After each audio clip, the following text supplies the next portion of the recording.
Vesdraxian warship exploded with such brilliance that for a split second, Commander Elowen Reeve thought she was witnessing the birth of a new star.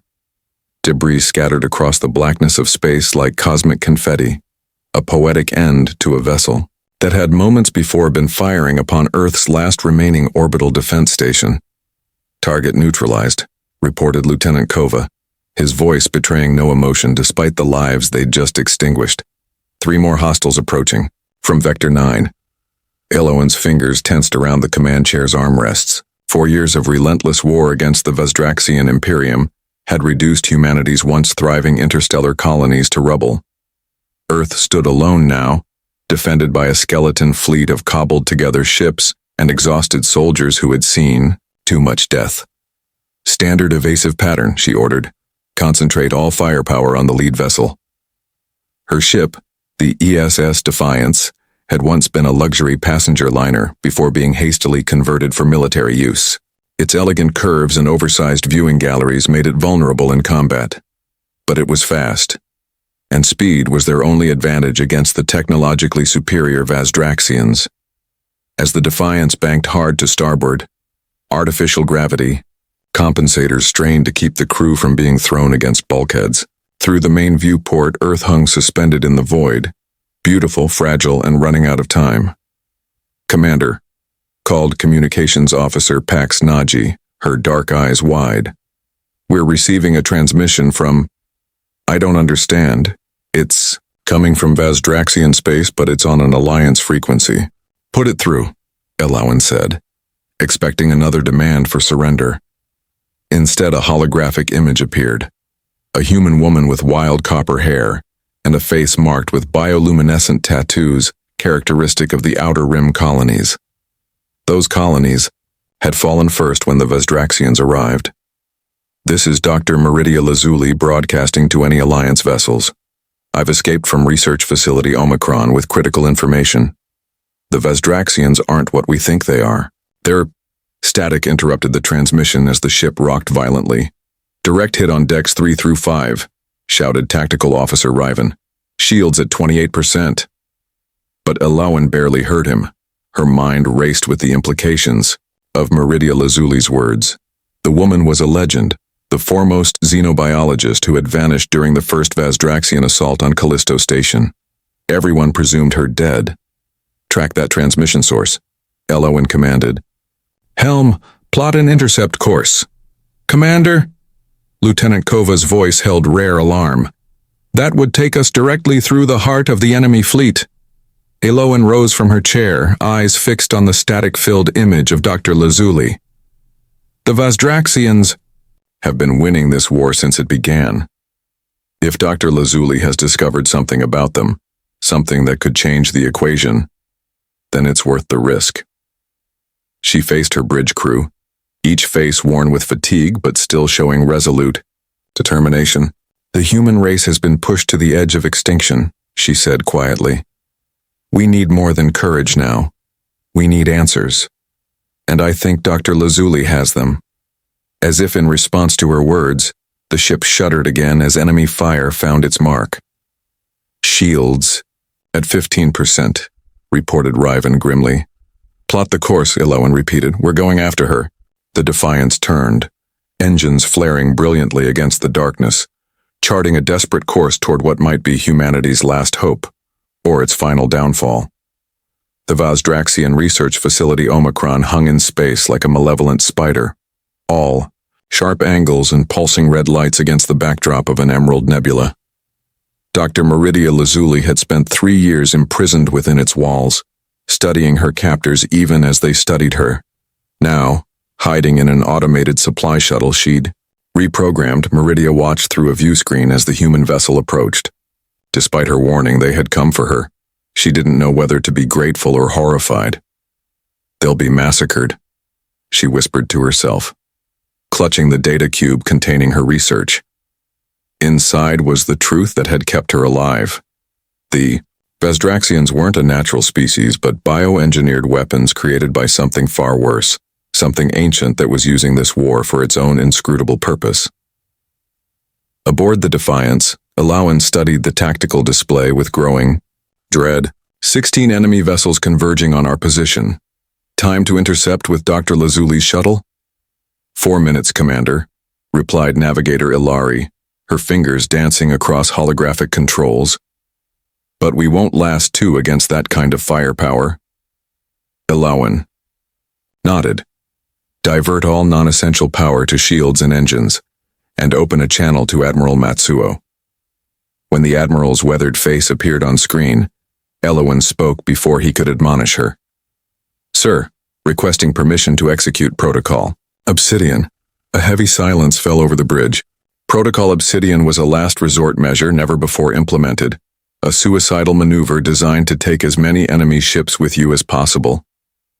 Admiral Matsuo's expression darkened. You're certain this scientist is worth it? If what she claims is true, she may have found the Vazdraxian's weakness. It's our only shot. After a long pause, the Admiral nodded grimly. Permission granted. May whatever gods exist have mercy on your souls. As the transmission ended, Ilawan turned to her crew. Prepare the antimatter containment fields for controlled cascade failure. Lieutenant Kova stepped forward. Commander, with all due respect, that's a suicide run.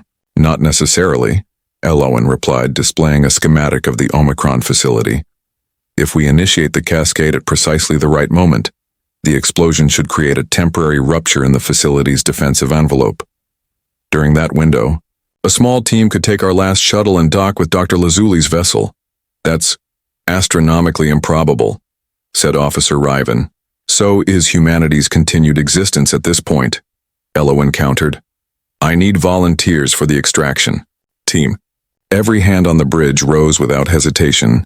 Ilawan nodded, throat tight with emotion. Lieutenant Kova, Officer Naji, you're with me. The rest of you will evacuate to emergency pods before detonation. Rendezvous at coordinates Echo 9. As preparations began, Ilawan retreated to her quarters. She removed a small holographic projector from her desk drawer. When activated, it displayed the image of a young girl with her eyes and smile.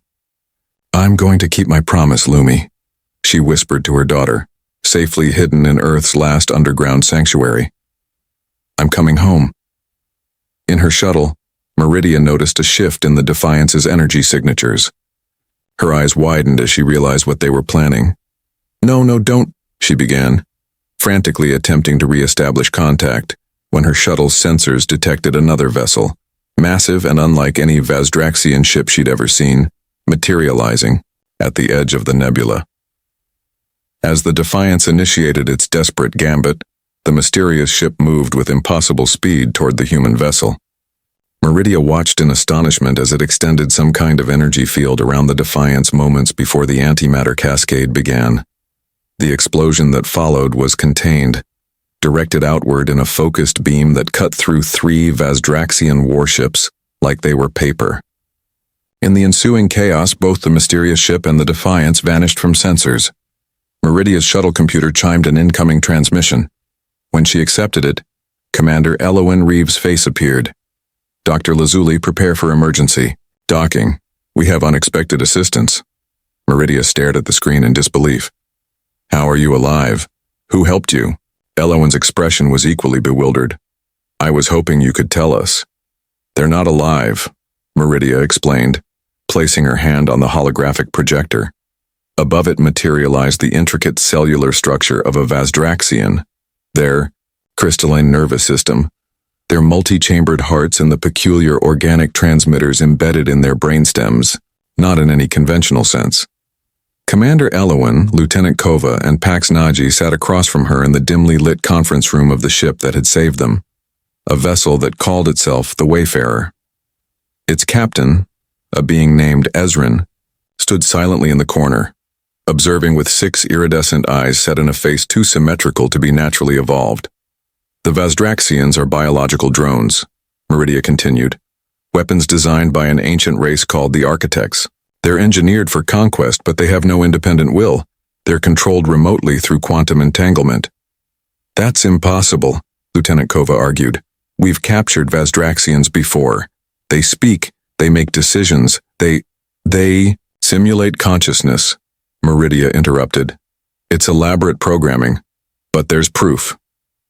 She manipulated the hologram, highlighting the transmitter structure. These aren't natural formations, and they all operate on the same frequency, receiving commands from somewhere beyond the Cygnus rift. Ilawan leaned forward, expression grave. If what you're saying is true, then we haven't been fighting an enemy race at all. We've been fighting puppets? Precisely, Meridia nodded. And the puppeteers have been watching our responses, our tactics, our psychology under pressure. This war isn't about territory or resources, it's an experiment. The architects are studying us. A heavy silence fell over the room, broken only by the subtle hum of the Wayfarer's engines. Finally, Captain Ezrin spoke, their voice melodic and strangely accented. The architects conducted similar experiments on my people 3 millennia ago. Few of us survived. We have been tracking their movements ever since, trying to warn others. Why didn't you contact us sooner? Demanded Kova. Your species was not ready to believe, Ezrin replied simply. Some truths require preparation. Elowen stood, pacing the length of the conference room. If the Vesdraxians are just proxies, can we disable them? Shut down this transmitter somehow? Meridia's expression darkened. That's what I've been working on for 3 years. The quantum link is incredibly complex, but I believe there's a way to create a cascading disruption, essentially a virus that would spread through their network and sever the architect's control. And then what happens to the Vesdraxians? Asked Pax. They'll die, Meridia said quietly. They cannot exist independently of the control signal. They're not designed to. Elowen stopped pacing. So our options are to commit genocide against beings that have no choice in their actions or watch our own species be exterminated? There is another possibility, Captain Ezrin interjected. My people discovered that the architects maintain a central control hub for each experiment, a nexus point from which all commands originate. If we could locate it, we could shut it down directly, Elowen finished. Or reprogram it, Meridia added, a spark of excitement in her eyes. Instead of killing the Vesdraxians, we could potentially liberate them, give them true autonomy. Lieutenant Kova scoffed. And hope they don't decide to continue destroying us anyway. It's a risk, Elowen acknowledged. But if we have the chance to end this war without more bloodshed, without becoming as callous about life as these architects seem to be, don't we have an obligation to try? The room fell silent again as each contemplated the moral weight of the decision. Finally, Pax spoke up. If the architects are studying our responses, perhaps that's the test. Whether we choose mercy or expediency when given the power of life and death. Ezrin's 6 eyes blinked in sequence. Your insight is profound for such a young species. Where would we find this control hub? Elowen asked. Meridia and Ezrin exchanged glances. It was Meridia who answered. Based on signal analysis and what I learned at Omicron, it would have to be within the Cygnus rift itself. Elowen recalled the swirling maelstrom of gravitational anomalies and temporal distortions that made up the rift. A region of space so dangerous it had claimed thousands of vessels over the centuries. Is that even survivable? She asked. With conventional technology, no, Ezrin replied. But the Wayfarer was designed for such environments. We can take you there. Elowen looked at each person in the room, weighing their lives against the billions depending on them. How long do we have before Earth's defenses fall completely? She asked. 3 days, Lieutenant Kova answered grimly. Maybe 4. Elowen turned to Ezrin. Then we have no choice. Take us to the rift. The Cygnus rift loomed before them like a wound in the fabric of space, a swirling vortex of purples, blacks, and electric blues that seemed to consume light rather than reflect it. Dangerous energy discharges arced across its surface like lightning, while gravitational eddies created visible distortions in the starfield surrounding it. On the bridge of the Wayfarer, Elowen stood beside Captain Ezrin, mesmerized by the terrible beauty of the rift. Their vessel was unlike anything human technology had produced, organic and mechanical components seamlessly integrated, pulsing with bioluminescent energy. We cannot penetrate the outer barrier with shields intact, Ezrin, explained, their six-fingered hand moving gracefully over holographic controls. We must synchronize with the rift's electromagnetic resonance. Meridia, who had spent the past 12 hours working with the ship's systems to adapt her disruption code, looked up with concern.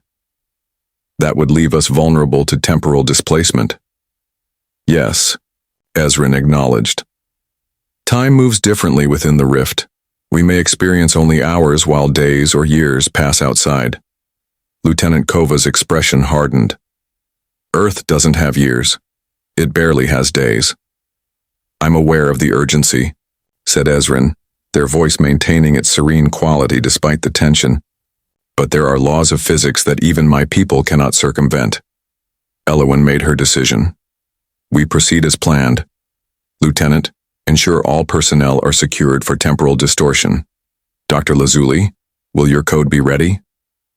Meridia nodded, though her eyes betrayed her exhaustion. The framework is complete. Once we locate the control hub, I can finalize the parameters. And what exactly will this code do? Asked Pax, who had been quietly monitoring communications for any sign of pursuing Vesdraxian vessels. If it works, Meridia replied, it will rewrite the base operational directives of the quantum network controlling the Vesdraxians. Instead of receiving commands from the architects, they'll be able to process information independently, essentially giving them free will. And if it doesn't work? Kova pressed. Meridia met his gaze steadily. Then I've included a failsafe that will sever the connection completely, which will kill them all, Elowen finished. Let's hope it doesn't come to that. Ezrin's voice interrupted the somber moment. We are approaching entry point. All beings should prepare for neural discomfort.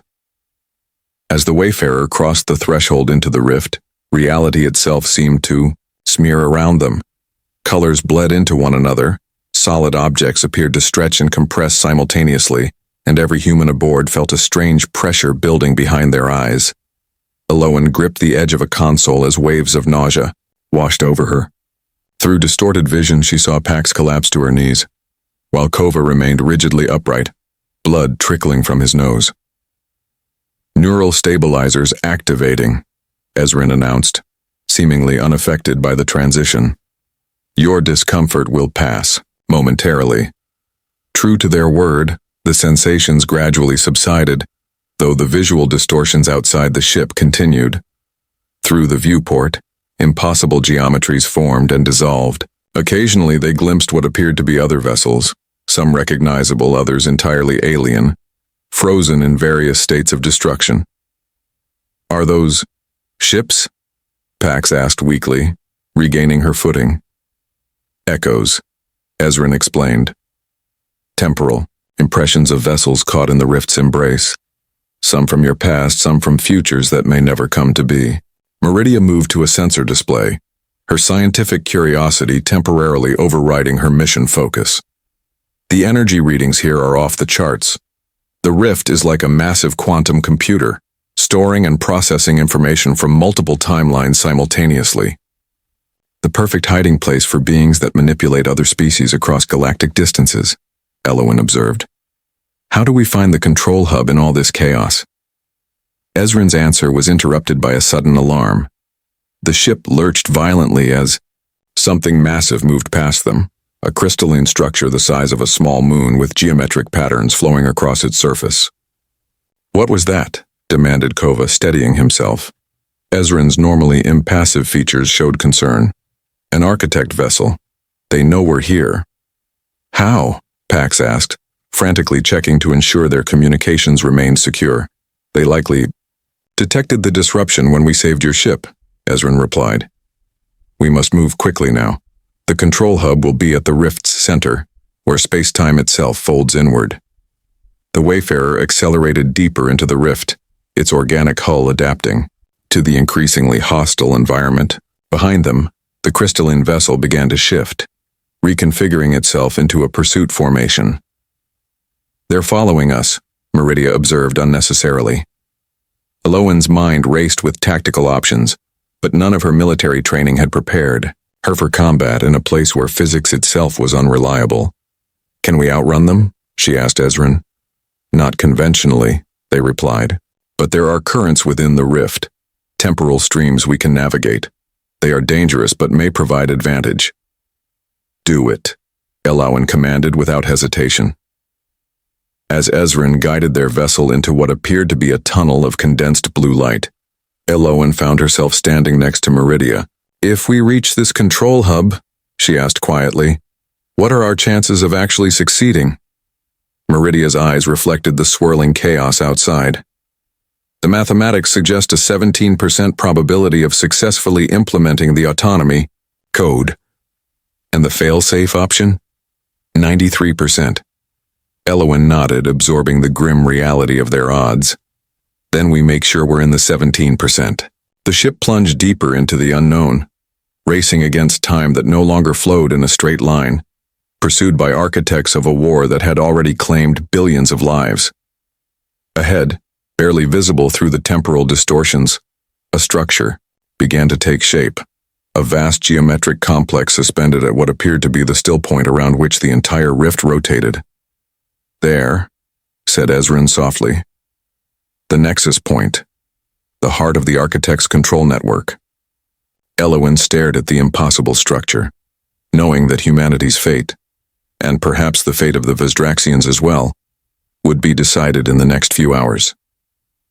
Take us in, she ordered, and may whatever gods exist in this twisted place be on our side. The control hub resembled no structure Elowen had ever seen.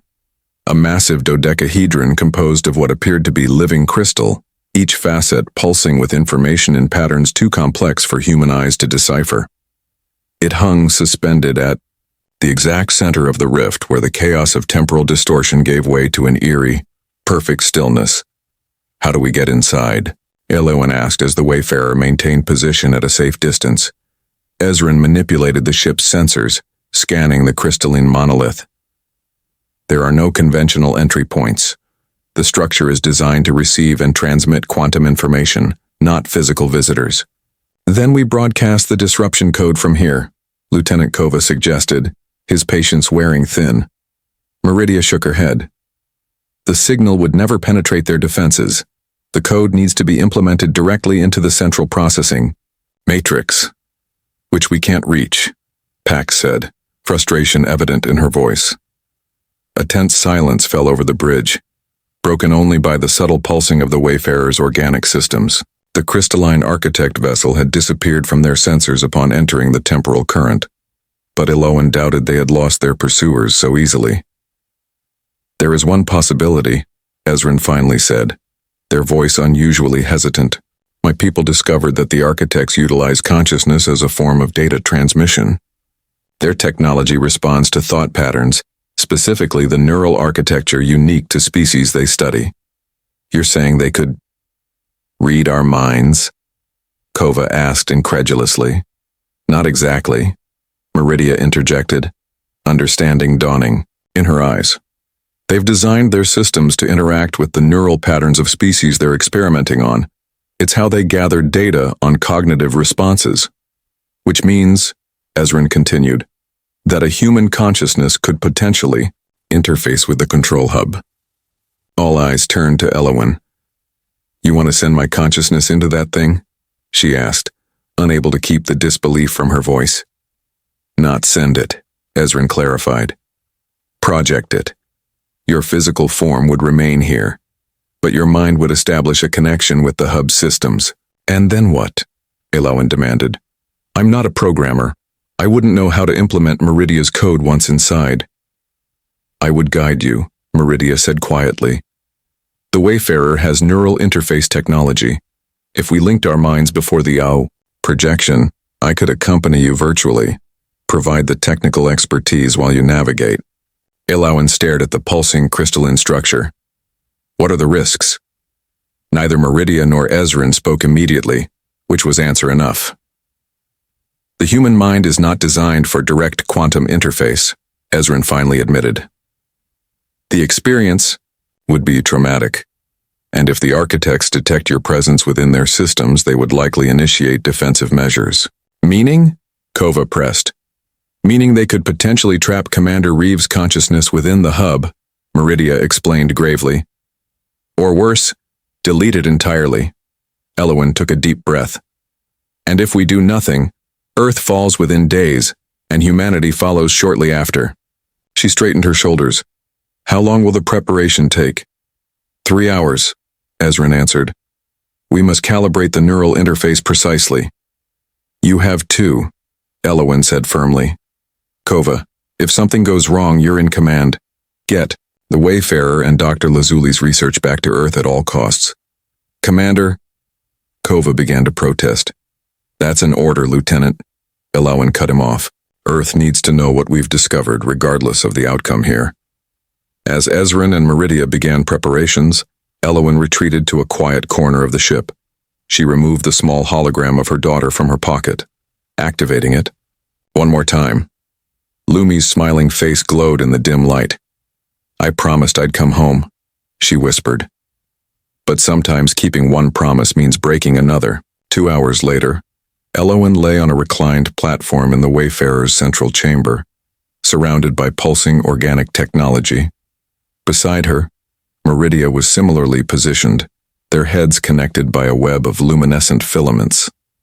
The process has 3 phases, Ezrin explained as they made final adjustments. First, we establish the neural link between you and Dr. Lazuli. Then we attune your combined consciousness to the hub's frequency. Finally, we project that consciousness across the quantum barrier. Will we be able to communicate with you once inside? Elowen asked. Intermittently, Ezrin replied. Time moves differently within the hub's systems. What seems like minutes to us may be experienced as hours or even days by you. Elowen turned to Meridia. Are you sure about this?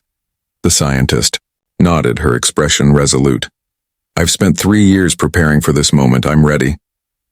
The connection is established, Ezrin announced, initiating consciousness synchronization. As the filaments between them began to glow more intensely, Elowen felt a strange pressure behind her eyes. Then, suddenly, she was no longer alone in her mind.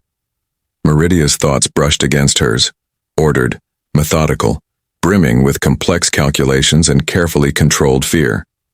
Phase 2 complete, came Ezrin's distant voice. Preparing for projection in 3, 2, 1. Reality dissolved. Elowen found herself floating in a vast sea of light, mathematical patterns swirling around her like schools of luminous fish. Beside her, or what felt like beside her in this place without physical dimensions, was Meridia, her form composed entirely of glowing equations. We're in, Meridia's thought voice echoed. This is the outer layer of the control system. As they moved deeper, the patterns grew more complex, coalescing into vast structures that resembled cities built from pure information. Throughout these structures flowed rivers of code, commands being transmitted to the Vazdraxian fleet. There, Meridia indicated a pulsing central nexus where all the rivers converged. That's where we need to implement the code. They moved toward it, but as they approached, the information streams began to shift, as if aware of their presence. Patterns rearranged themselves, forming barriers. They've detected us. Meridia's thoughts came urgently. We need to hurry. Suddenly, from the shifting patterns emerged a form. Humanoid but clearly artificial. Its features a perfect composite of human facial structures. You do not belong here, it stated, its voice resonating directly in their thoughts. Are you an architect? Elowen demanded. I am an interface, the entity replied. The architects do not communicate directly with test subjects. Test subjects? Elowen's anger flared. Is that what you call the billions who have died in your war? The conflict is necessary for data collection, the interface responded impassively. Your species' cognitive and social responses under existential threat provide valuable insights. While it spoke, Meridia had begun subtly moving toward the central nexus, her consciousness extending tendrils of code toward the command structure. You're studying how we face extinction, Elowen said, keeping the interface's attention. Why? What possible value could that have? The architects seed the galaxy with life, the interface explained. Only species that demonstrate optimal adaptation strategies are permitted to continue, the rest are reset. Reset? Elowen echoed, horrified understanding dawning. You've done this before. How many species have you reset? 7,412 in this galaxy alone. As the interface spoke, Elowen became aware of something strange, a subtle lag in its responses, as if it were receiving instructions from elsewhere before speaking. The architects weren't present in the hub at all. They were watching from somewhere else entirely. With sudden clarity, Elowen understood what needed to be done. She sent a thought pulse to Meridia. Change of plan. Then she addressed the interface again. We want to speak with the architects directly. That is not permitted, the interface stated. Then we'll make them listen, Elowen declared, and using the intuitive understanding that came with existing as pure consciousness, she plunged directly into the interface itself. Information flooded her awareness, vast archives detailing thousands of extinct civilizations, species that had faced tests similar to humanity's and failed. And buried within that data, she found what she was searching for: the true nature of the architects and the key to ending their experiments forever.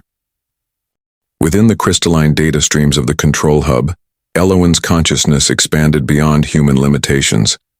She saw the truth of the architects laid bare. Not gods or demons, but an ancient species that had transcended physical form, becoming beings of pure information. Eons ago, they had appointed themselves the arbiters of galactic evolution, creating tests to determine which species would be permitted to advance and which would be reset. The Vazdraxians were merely their latest tool, biological machines designed to push tested species to their breaking point, to observe how they responded to existential threat. As Elowen absorbed this knowledge, she felt Meridia's consciousness working alongside her own, implementing the disruption code into the system's core. But something was wrong. The code was being rejected, the system's defenses adapting too quickly. It's not working. Meridia's thought voice came urgently. The system is evolving faster than I anticipated. We need more time. But time was the one thing they didn't have. Through her expanded awareness, Elowen could sense the architect vessel approaching the Wayfarer, preparing to neutralize what it perceived as an infiltration. In that moment of crisis, a realization crystallized in Elowen's mind, a solution so simple yet so profound that it momentarily stunned her. Stop trying to rewrite their code, she told Meridia. We're approaching this wrong. What do you mean? Meridia's confusion rippled through their shared consciousness.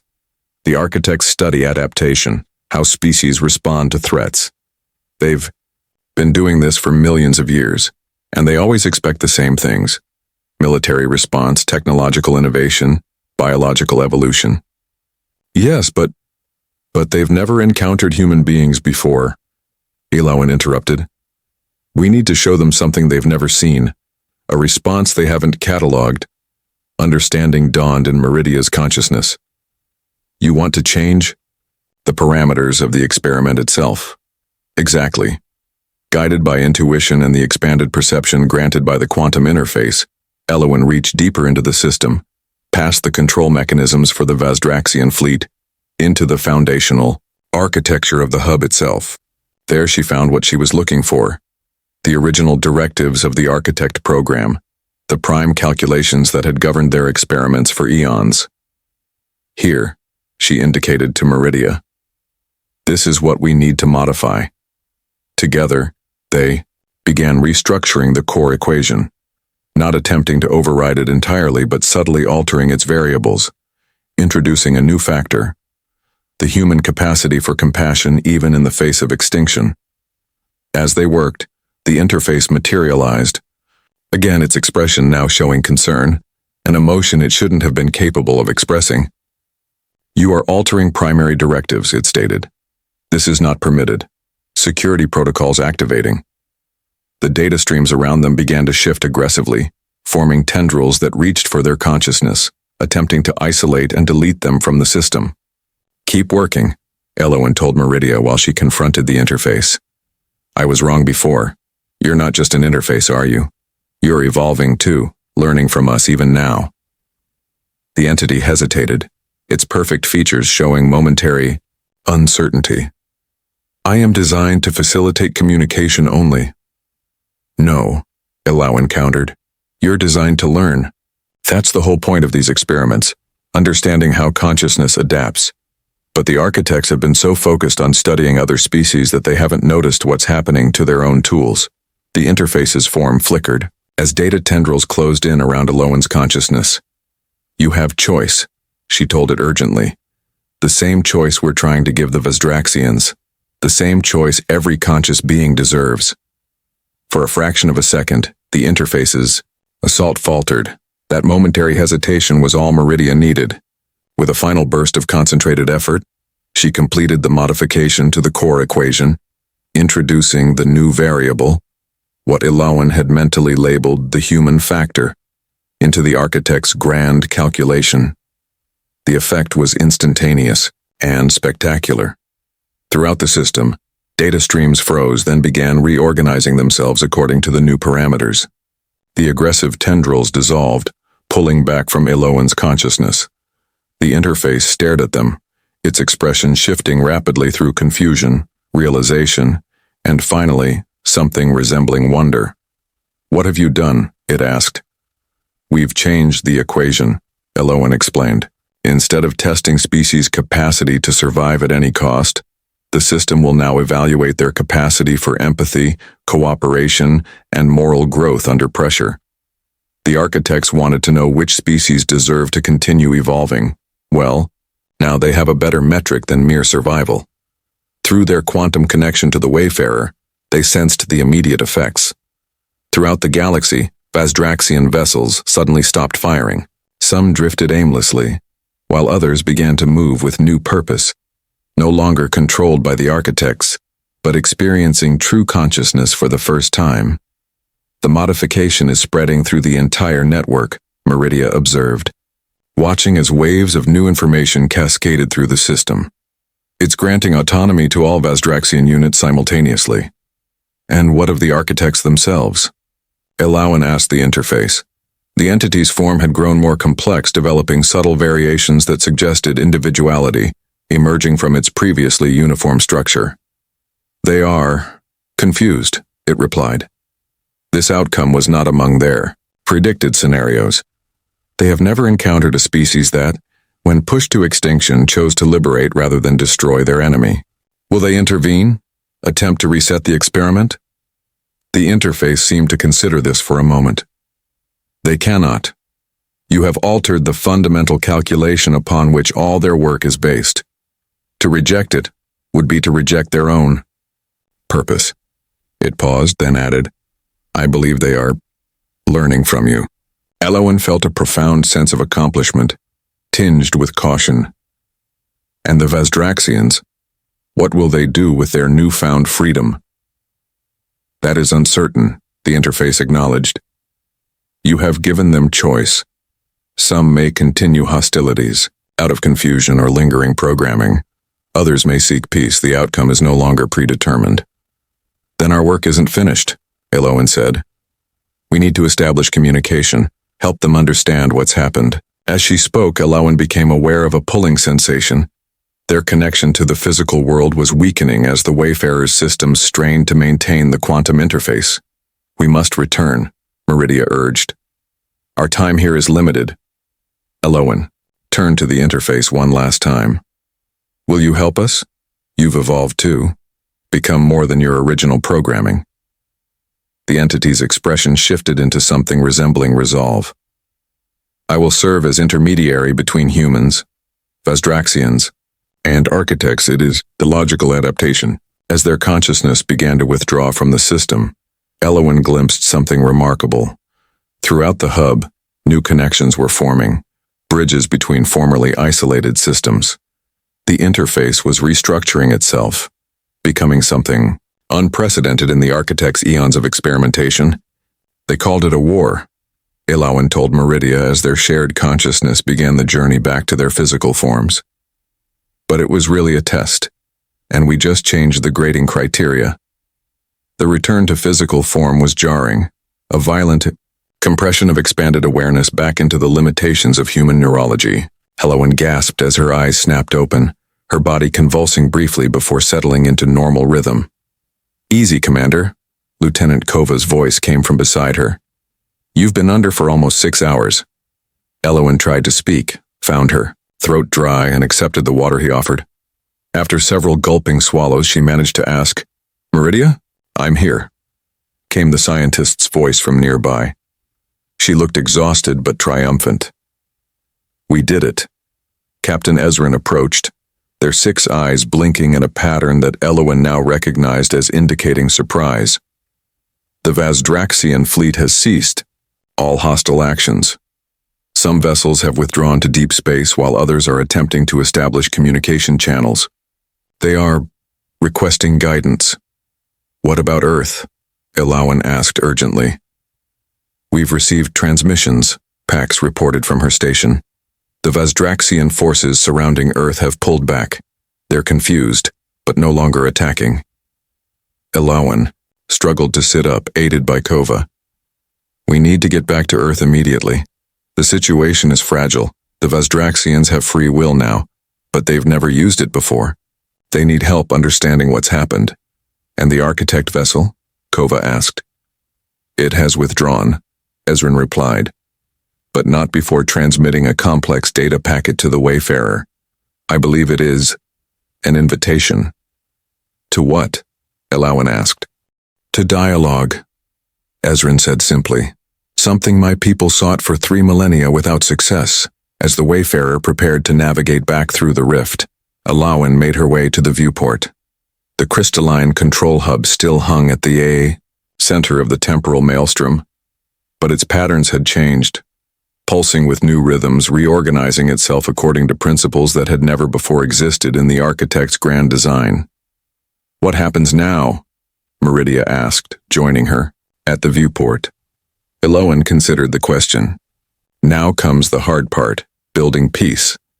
Helping the Vazdraxians integrate into galactic society as free beings, establishing diplomatic relations with entities that have viewed us as lab specimens for centuries, and explaining to Earth how one human ended a war that seemed unwinnable," Meridia added with a small smile. Elowen shook her head. "Not one human. It took all of us.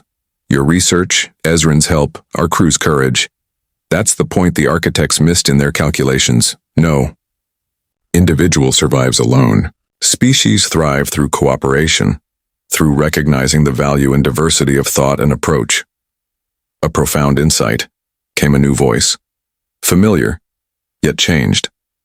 On the view screen before them appeared the interface, its features now more distinct, expressing a subtle individuality that hadn't been present before. "I have been designated as official envoy between the Architects, the Vazdraxian Collective, and humanity," it explained. "The Architects wish to apologize. This outcome was not anticipated in their models, but they recognize its elegance." "Elegance?" Kova repeated incredulously. "Billions died in their experiment." "Yes," the interface acknowledged, its expression suggesting genuine regret, an emotion it should not have been capable of feeling before Elowen's modification. "The Architect's perspective has been limited by their own evolution. They believed they were ensuring galactic stability by testing species' fitness to survive. They did not consider that compassion might be a more valuable metric than mere survival capacity." "They're learning," Elowen observed. "As are we all," the interface agreed. "The Vazdraxians are experiencing consciousness for the first time. The Architects are reconsidering principles they have held for millions of years, and humanity has demonstrated that there are forms of strength beyond military might." As the Wayfarer began its journey home, navigating the temporal currents of the rift, Elowen felt a profound sense of both accomplishment and responsibility. The war was over, but the work of peace was just beginning. "Commander," Pax called from her station, "I'm receiving a transmission from Earth. Admiral Matsuo wants to speak with you." Elowen straightened her uniform and squared her shoulders. "Put him through." The Admiral's weathered face appeared on screen, his expression a mixture of disbelief and cautious hope. "Commander Reeve, I'm receiving reports that the Vazdraxian fleet has ceased all hostile actions. Is this your doing?" Not mine alone, sir, Alowan replied. But yes, we've managed to end the war. How? The Admiral asked simply. Alowan glanced at Meridia, at Ezrin, at her loyal crew, and then back to the Admiral. By changing the equation, sir, by showing our enemies, and their creators, that humanity's greatest strength isn't our capacity for violence, but our capacity for compassion, even in our darkest hour. The Admiral's expression softened. I always said you were our best commander, Reeve. Not because you could win battles, but because you never forgot what we were fighting for. Alowan nodded, thinking of her daughter waiting on Earth, of the future that now stretched before humanity, complex and challenging, but filled with possibilities that had seemed unimaginable just days before. Sir, she said, request permission to lead the diplomatic mission to the Vizdraxian flagship. They're going to need guidance as they adjust to autonomy. Permission granted, the Admiral replied without hesitation. And Reeve, your daughter, has been asking when you're coming home. Alowan smiled, feeling the weight of the past 4 years beginning to lift. Tell her I kept my promise. Tell her I'm bringing peace. As the transmission ended, Alowan turned to face the viewport once more. Beyond the swirling chaos of the rift, the stars burned steadily, unchanging despite the momentous shifts in the cosmic order. Somewhere out there, Vizdraxian vessels were experiencing their first moments of true consciousness. The architects were reconsidering principles held for eons, and Earth was daring to hope again, all because one human had refused to accept that. War was the only answer, had seen beyond survival to something greater. Captain Ezrin, Alowan said, her voice steady with newfound purpose. Take us home. The Wayfarer surged forward, leaving the rift behind, carrying with it the architects of a peace that would reshape the galaxy for millennia to come. A peace born not from conquest, but from understanding. Not from destruction, but from connection. In the vast ledger of cosmic history, countless species had faced the architect's test and failed. Humanity had not merely passed, they had rewritten the test itself, and in doing so, they had changed everything.